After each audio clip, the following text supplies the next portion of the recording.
everyone, thanks for coming. Sorry for a bit of technical difficulties there. I'm Jess, and this is Holly. We're software engineers working on OSV in the Google open source security team. As you might be able to tell from my accent, which is not entirely accurate, but we're based in Sydney, Australia. My accent is New Zealand, that's why it might sound a bit off. So I apologize if anything isn't super clear. Let's get straight into it. So I predict this wouldn't be too difficult to imagine. A critical CVE drops, and suddenly you're scrambling, ideally because you've found it early with the help of a security scanner and not on a blog post a couple of weeks post-mortem. Regardless, here's the kicker. Your organization uses multiple Linux distributions, each with its own set of advisories. One CVE turns into a DSA and Debian and USN and Ubuntu, and suddenly you're flooded with a sea of advisories, and it's hard to define what actually affects you, let alone what patches need to be made. Today we're going to just discuss vulnerability management across Linux distributions, a little bit of background on OSV, the addition of the upstream field, and also utilizing OSV to reduce noise. So vulnerability management across Linux distributions. So Linux distributions, like Ubuntu, Fedora, and Debian, as well as many others, while sharing the Linux kernel and many common software packages, differ significantly in how they package and manage those components. So in terms of packaging, each distro tends to have its own packaging system depending on its fork. So .deb for Ubuntu and .rpm for Fedora. It means that even the same software is compiled and packaged differently. And then distributions also apply their own patches to software projects, either for stability, performance, or to address distribution-specific issues.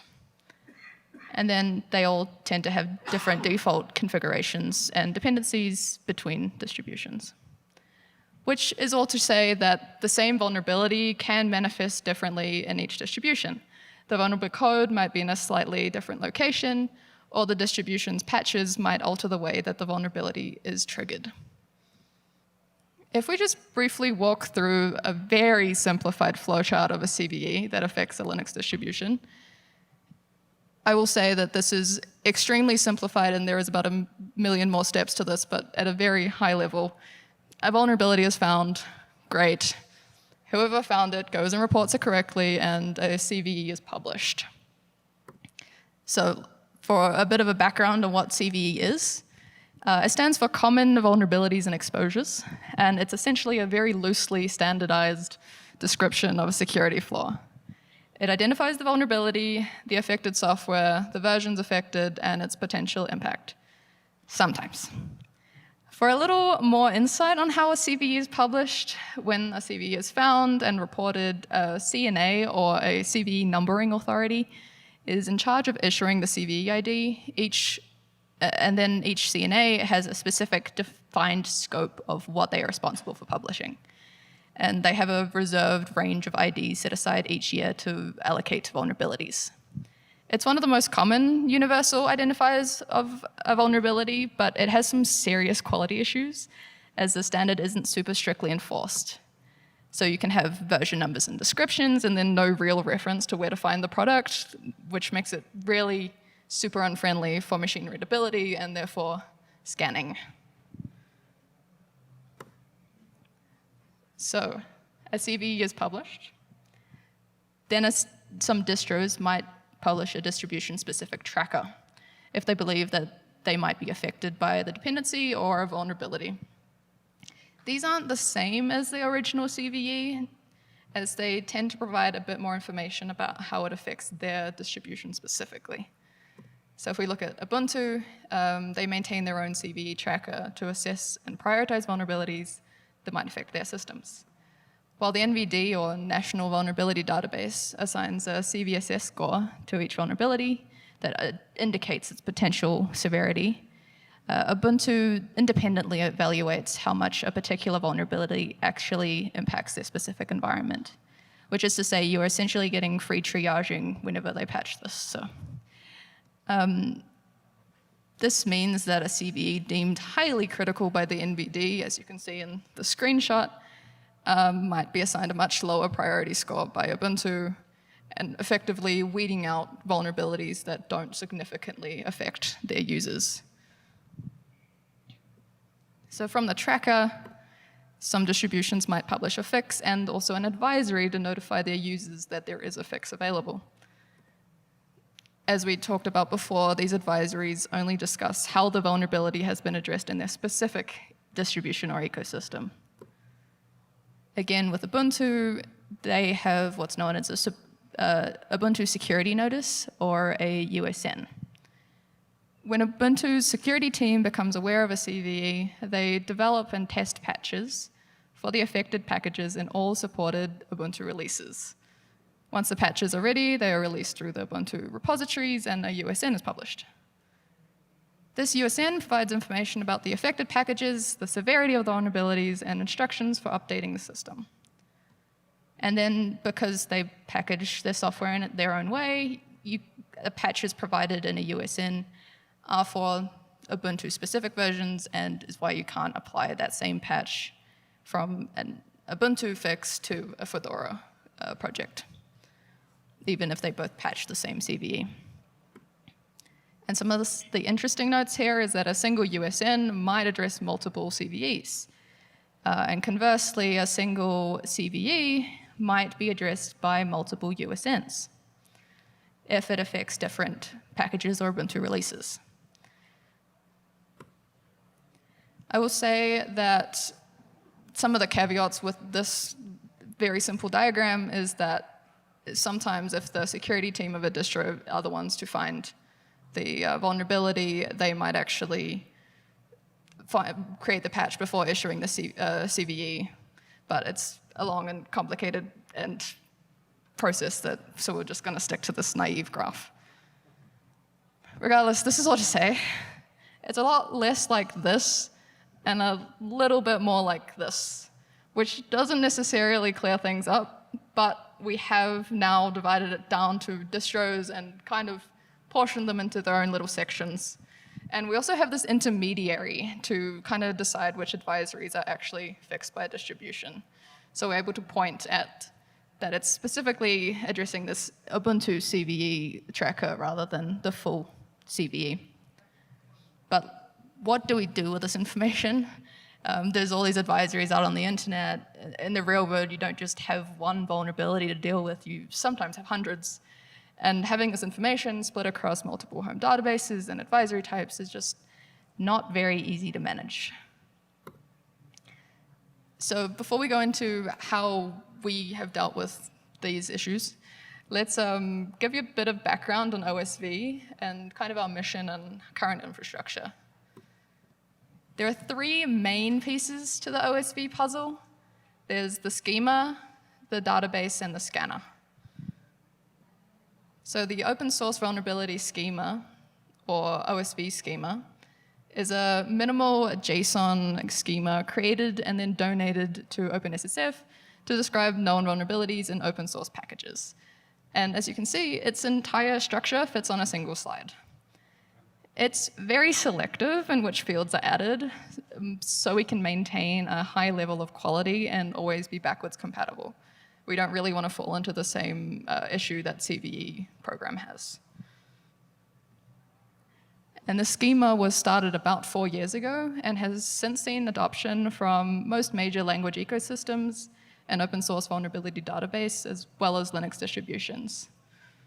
You might be able to see some of the things you use. I would be hard pressed to say you don't find something you know, but yeah, we have a very large range of data. And yeah, we aggregate this data from these different advisory databases. There are a couple of main forms of ingestion. There's there's three ways we can ingest data, and that's through either a Git repository, posting to a REST API endpoint, or a GCS bucket. And we rely on our upstream providers to publish natively in the OSV format for ingestion, and maintain a very small amount of converters ourselves. during the aggregation process, we will also enhance the data we get with, in some cases, enumerating version ranges and also adding key relationships between the vulnerabilities if they are like the CVE tracker and the advisories, as well as different aliases. So all of that data gets aggregated and served on OSV.dev, which is an open source vulnerability database. And it's designed to help developers and security teams quickly identify if their projects are affected by known vulnerabilities. We have over 300,000 advisories at the moment, which are collected across 31 ecosystems and 21 vulnerability databases. And when you search for a record, OSV will provide related information about it, including the affected version range and relationships between records. You can even search for an alias and it will show up. If we don't have it, but we have an alias for it, it might show up in our search. In addition to the website, we also have an API for querying. And there are 5 different types of requests that can be made to the API. You can query vulnerabilities for a particular project at a given commit hash, version, or tag. Batch query vulnerabilities for a given package version and commit hashes. Return a vulnerability object for a given OSV ID. And return a list of probable versions of a specified C or C++ project, which is experimental at the moment. And also retrieve records failing import time quality checks by record source, which is also experimental. The last one is to help the data sources see which records might not be meeting the bar and help triage why it's not showing up in OSV. Now, with the context of OSV and the nature of Linux distro security management, we know this is roughly more accurate to what the advisory structure is like. But on paper, we're a little bit still like this. We could try cramming all of this information and advisories into one record, but we tried that early on, and we found that was too noisy. But we still want to know these relationships between the files. So how do we map this to something a bit more like this, using this? Well, we previously had these 2 somewhat viable fields that we could use for explaining relationships between records, alias and related. But discussions with Linux security maintainers suggested that these were either too strict or too loose. Because the alias, we want there to be absolutely no functional difference between the records beyond their identifiers, which is very common across like Go and GHSA, which is GitHub Security Advisories. And related isn't suitable for a lot of automation use cases because it's a little bit anything goes, and specifically because the array items aren't guaranteed to have any particular relationship to OSV records, vulnerability, or its affected packages. So if we look at this Ubuntu tracker again, there are functional differences, specifically in the priority, so it doesn't make sense to put this in an alias, because it also doesn't make sense to put it in a related, because this tracker is still fundamentally addressing the original CVE entry. In this case, we have actually created the concept of an Ubuntu CVE in our database to extract it away a step to have this, the tracker as its own ID.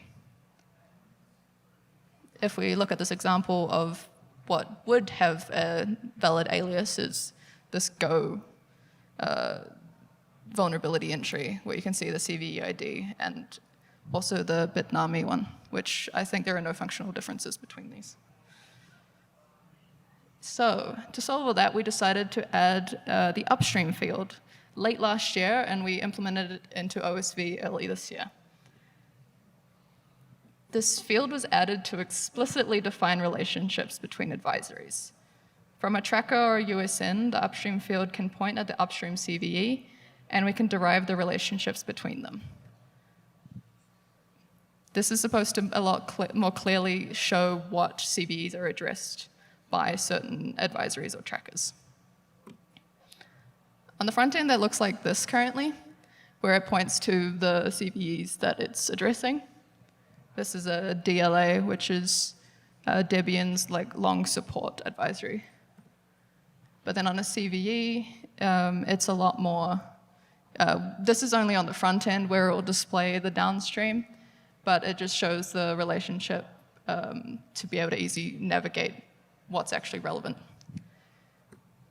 But anyway, we have all of this data, and sure, it's in one place now, but how do I use this to know if my project or container is affected?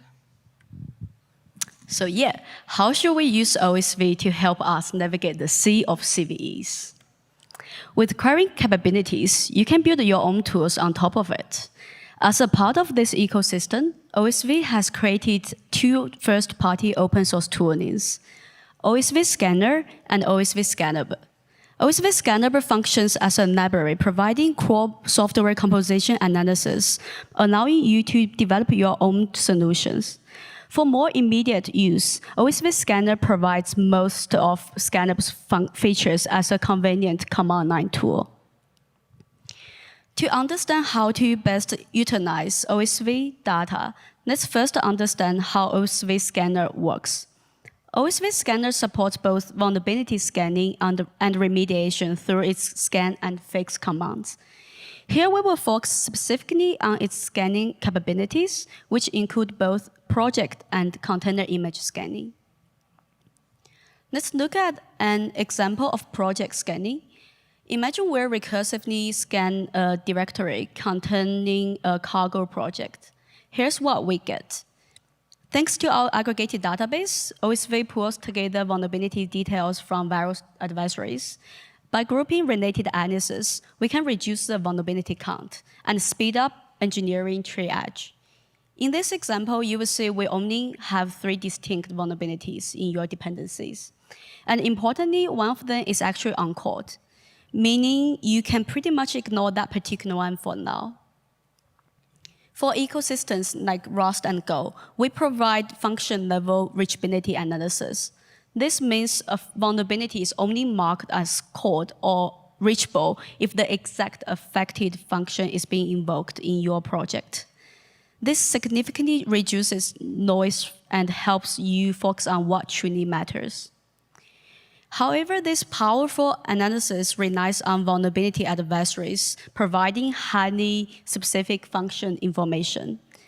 The challenge is that not all ecosystem vulnerability databases offer this level of detail, making it difficult to scale for precise analysis across every ecosystem.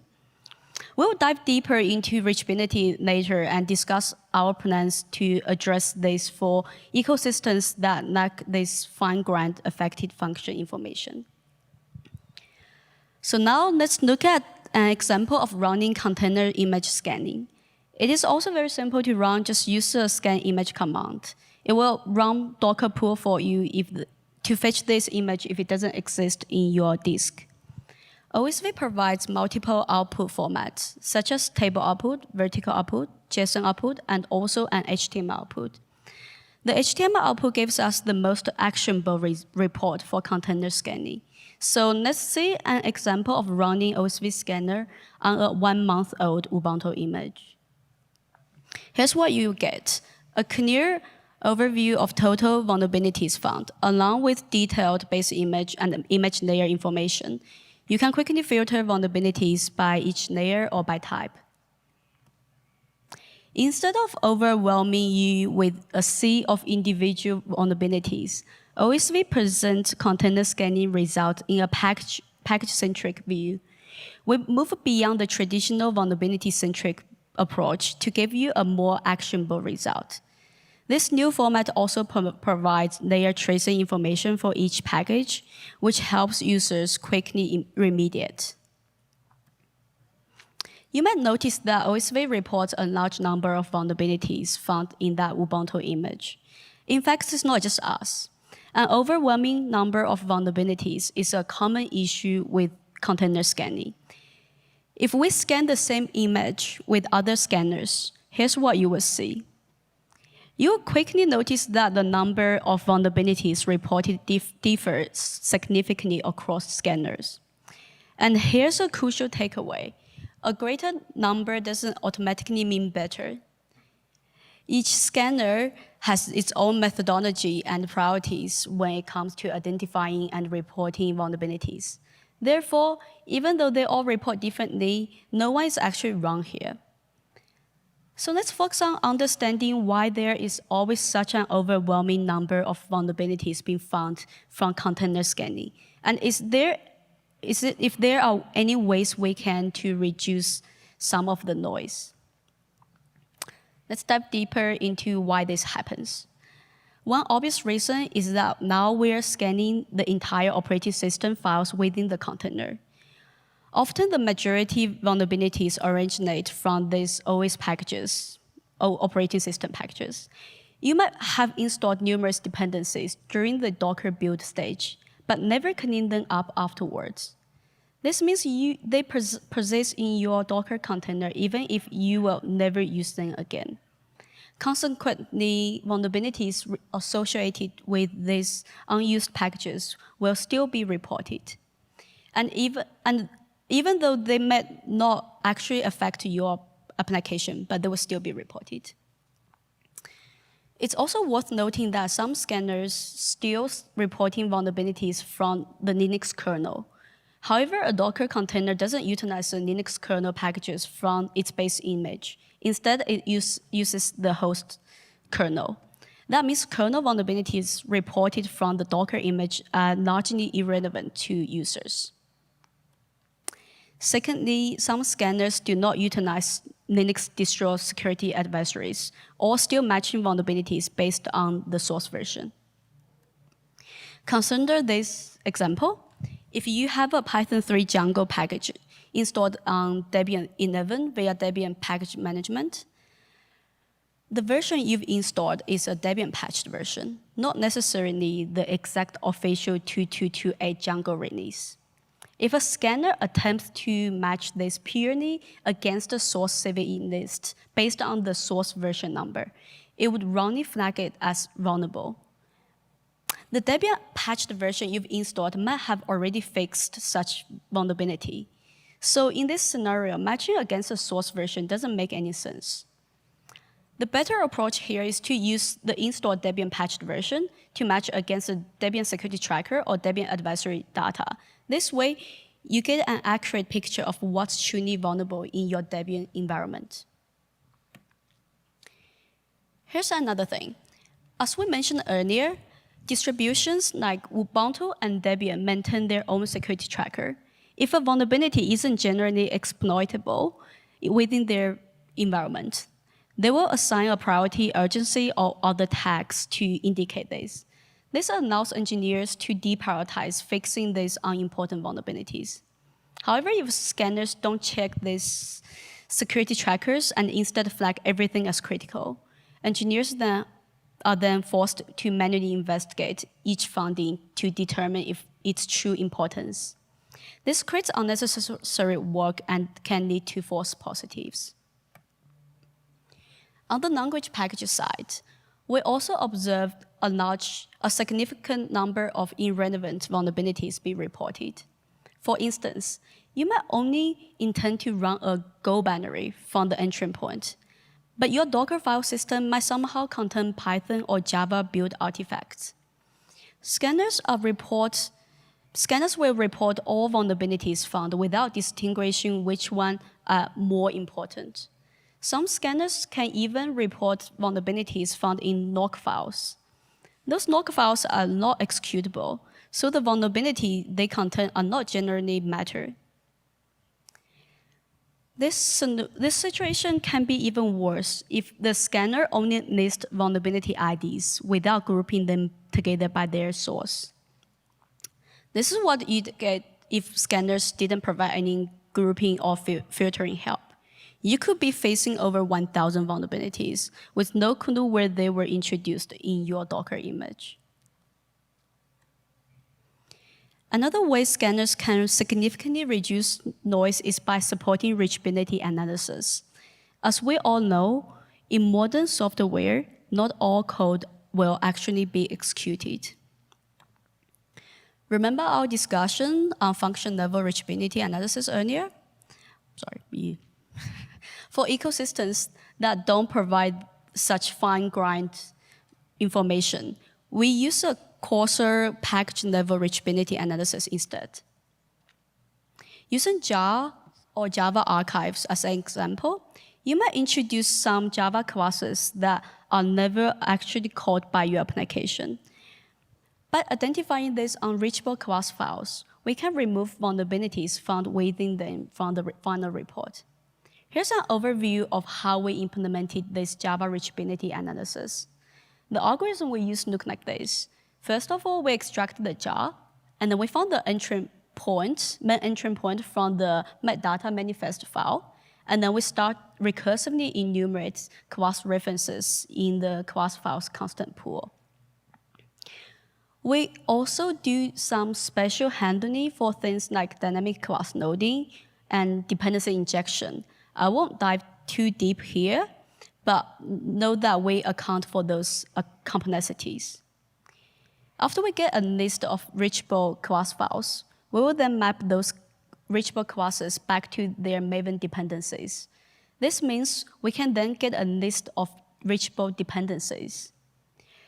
Now, this can't reach 100% accuracy, as we only examine this jar statically. But even if we falsely mark some class files as reachable, that's okay. Without this reachability analysis, we'd assume all packages are reachable anyways. So any false positive here aren't making the situation any worse. Eventually, this is how users consume this data from the HTML output.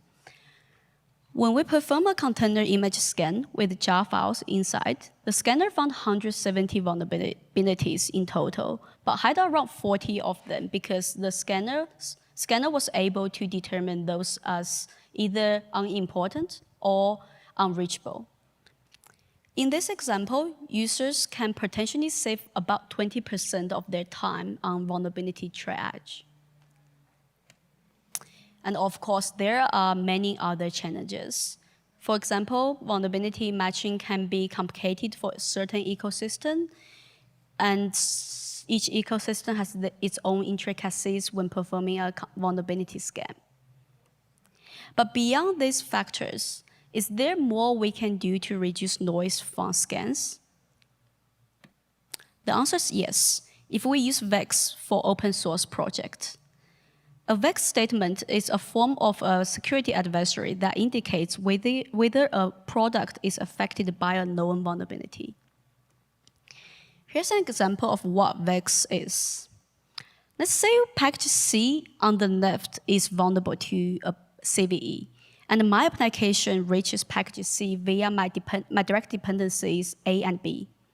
My goal is to figure out if my application is affected by the CVE in package C. If both package A and package B publish intermediate VEX statements saying that they're not affected by the CVE in package C, then I can also assume that my application is not affected by the vulnerability. On the other hand, if at least one of A or B doesn't have a VEX statement, or has a VEX statement saying they are impacted, then we assume our application is also impacted. In this way, we can share the work done to investigate VEX applicability and propagate this information via open source dependency graphs. So if these features and challenges sound interesting to you and you want to try out OSV, have a look at our project on GitHub and feel free to contribute. It's not just us working on OSV. A large part of OSV is community-driven, especially on the data side. We especially accept contributions in the form of like code and data, but also documentation if you have the time. We've put some links here for you to check out later. The main one is OSV.dev, which will link to everything else. And if you want to use OSV-Scanner in your project, the GitHub action could be a good place to start.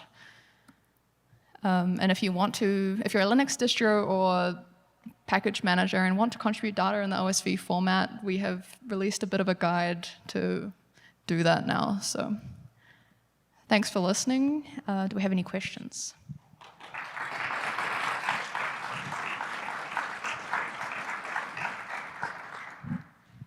Yep. So this analysis looks like the same sort of stuff that we're applying to our environment. Yet our cybersecurity people are always harping on us. Just because something else is installed might mean it might be a gateway to some other exploit if they get into your device. So do these tools give you a way to generate cleanups of your environment so you that those unused dependencies aren't there anymore? I think yes. So we try to use our reachability analysis to help to filter out at least those dependencies you would never used on the dependency level. But it's still not that accurate, I would say. Yeah. Yes. That question, I was intrigued with the last part, with like using Vex Yeah. to distribute like triaging. How does that? How do you like expect that to work as far as like will they package Vex in with the releases that they're? Yeah, this is really a community. We need a convention for the open source community. Like, how should people? We have a different format right now. One format is called OpenVex. So essentially, we would like for you you are the maintainer of your project. You have certain dependencies within have a vulnerability, but you know you're not really using that dependency, or you triage, you think that vulnerability would not be really effective for your project. You could just write a Vex statement, just say, oh, my project is not affected by these vulnerabilities. And whoever depends on your project, they'll be no, okay, if this is the only path for them to go to this vulnerability, then they're probably also not affected. But how can we actually ship this out? It's a bit challenging for now, because we don't really have a clue as well, but we just think this is something for us, open source community, to think about it. So did I skip this page? Did I skip this? Possibly.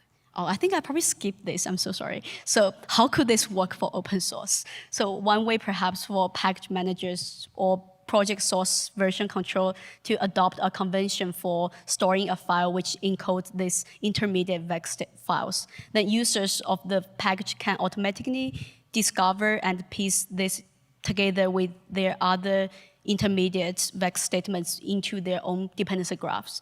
This will help users determine and reduce the investigation time for transitive vulnerabilities that don't impact their application, and allow them to more easily produce a Vex statement for their own application. We don't know what this would look like exactly, or how it will work in practice. But we think this would be the next really big thing to tackle for open source vulnerability management. It will be even useful for Docker container. Like if the base image declared those vulnerabilities are not really affected, then I rely on that base image. I'll be, yeah. Does that make sense? I guess like the thing that I'd be curious about is like when if you have like a given package foo 3.1.1, like if a new CVE shows up, do they need like to do a new patch revision with this information, or like would this be stored somewhere else, like in a separate database than where the like package itself is hosted? I think that's where I think challenges lie ahead. So I was curious about that. Thank you. Yeah, I don't really have an answer for that. I'm sorry about that. So I think this is really a more discussion need to be happen within the community. Yeah. Yes. Hi. Thanks for great presentation. A quick question. Don't you have a feeling that it's a little bit more challenging than having only some simple Vex statement for a random package and that's it? Because if you take a look at the existing development process, single container image that is built based on random set of different libraries, packages, base image from one vendor, then content from GitHub from one source, and other dependencies from different projects. It's really big problem to collect all Vex statements for every single person, every single maintainer. Yes, I agree. It's a very challenging thing. That's why I say we don't know what the future would look like exactly. Because it's almost exactly like we have right now today, that every single vendor produce their own advisories. So having Vex statements from everyone won't fix the problem. It will be just exactly the same problem in a different way. I think it's just also like a SBOM, right? Like software, if you can publish a SBOM, you maybe have a way to publish vulnerability ones as well. It's just more like a convention thing if we can convince people doing this. But I'm not sure if I can convince everyone or not, but I'm sure everyone here can help to contribute this. But with this VEX statement, I do think will make our vulnerability investigation way, way easier. And we can reduce a lot of duplicated work happened before, again and again. Like you said, there's a lot of side-loaded binaries and stuff. Yeah. Yes, I fully agree. VEX are the way to go and how to fix the problem. In my personal opinion, we should also investigate how to find a good approach to learn all scanning vendors and scanning solutions, how to read the content correctly. Yes, I agree. So for OSV, what we want to do is like, because we have reachability analysis, so we probably would publish like auto VEX generation. So if there's run our reachability analysis, if there's packages not even be reachable, now we will assume those vulnerabilities is also not affected. But where can we store this file? That's also another problem. This is more like a convention thing. Okay, but then if you want to generate your own VEX for something, then Yeah, input VEX and stuff. it's like, it's another data set. Yeah, And this now, is a lot of things to think, and it's all not about design work. How can we support input VEX? And there's different format of VEX. What VEX we're gonna go through? This is really need a more discussion within the community. I agree. Yeah, and I think that's it. Yeah.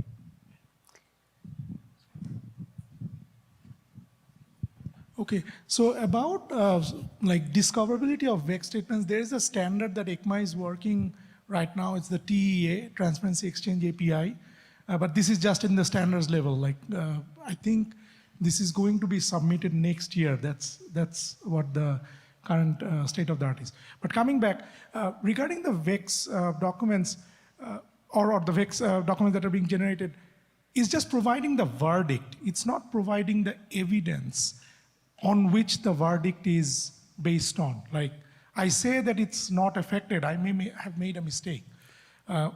Where the current the current like the CSAF format or the OpenVex format, they don't have a field to provide that evidence. Yeah, So I agree with you. Yes. Yeah, I agree with you. So I think this is also something we will come up to think when we're actually developing the VEX auto generation. We probably want to have a field allowing you to put stuff. It's sort of like a Debian security tracker. If they don't publish DSA, they will have a no DSA reason. So it's essentially also a VEX statement, in my opinion. Yeah, and I think that the gentleman first. So.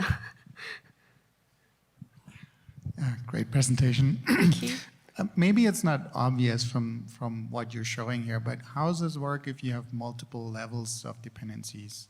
How they pass through, right? Because oftentimes you don't just have one level down dependency. You may have like 3, 4, 5 more levels of dependencies. How you pass this information along? Because you'd have to take care of the entire chain, right? Your whole deep dependency chain.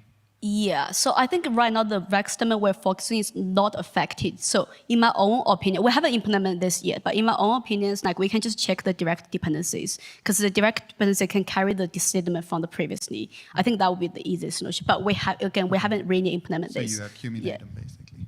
Sorry? You accumulate them.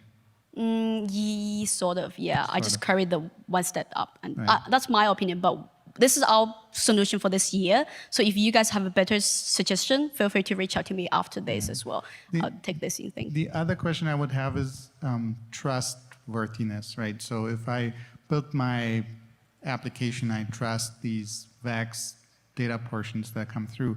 How do I make sure I can trust it, right? Someone could be a bad player somewhere in the chain and say, oh, I'm not affected, but in reality, they actually introduced the problem. Yeah, I think this is really something like the problem for now. Like we don't really know where we can store the VEX statement. Like how can we know if it's authentic or not? Especially if we want to apply this to Docker image. How can people carry the VEX statement everywhere? So that's something we should think about as well. Thank you. Yeah, thanks. Yes. I think we're running out of time, so this may be the last question. Okay, so very quickly. In CSAF, there's already a field that we can specify what is the reason why, for example, the status is not affected. There is analysis details field, but yes, so right now we are also passing data in there. That's apparently the only place, but like it's unstructured. So like it's just a string. So you can just put anything in there, but Yeah. like there's talks about creating a structure of like storing, let's say the fauna evidence Yeah. Having evidence is really nice thing, but if you take a random container image where you have 1,000 different packages taken from Node.js, it means that this container image can be affected by 200 completely different set of vulnerabilities.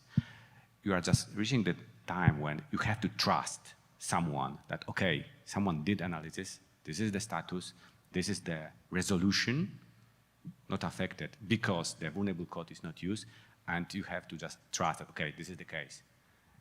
Going and checking every single item and every single evidence that, okay, this is correct or not, I cannot believe that it's doable, sorry.